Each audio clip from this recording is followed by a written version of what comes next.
Mga lugar na nakakaranas ng danger level heat index na bawasan na.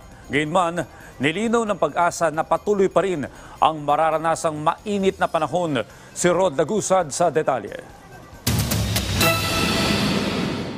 The worst is over pagdating sa sobrang init ng panahon sa bansa. Paliwanag ng Pag-asa, partikular na tumutukoy ito sa pagkonti ng mga lugar na nakakaranas ng sobrang init ng panahon.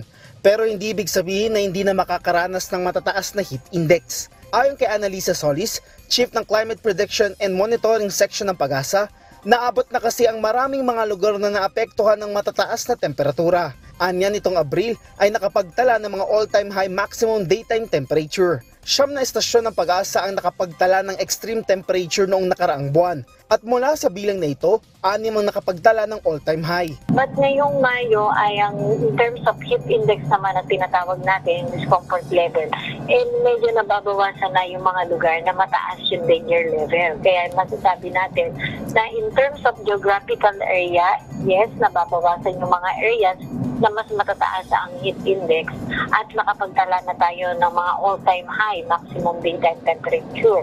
Sa kabila nito, hindi pa rin inaalis ang posibilidad na magkaroon ng matataas sa temperatura hanggat hindi pa rin dumadating ang tag-ulan. Ngayong Mayo, nakapagtala ng nasa 40.3 degrees Celsius na temperatura sa Tarlac. Nakita natin na mas matataas ang heat index o in danger level during the past 2 weeks ng April.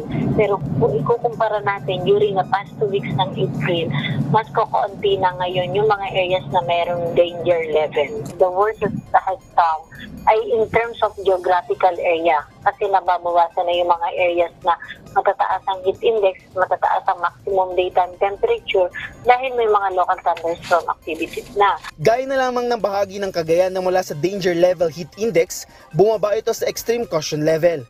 Pero sa Metro Manila, nananatili pa rin itong nasa danger level. Paliwanag niya, mababa na ang tsansa na dumami pa ang mga lugar na makakaranas ng napakainit na panahon. Kaugnay nito, patuloy na nakantabay ang Pag-asa sa posibilidad na maantala ang pagsisimula ng panahon ng tag-ulan.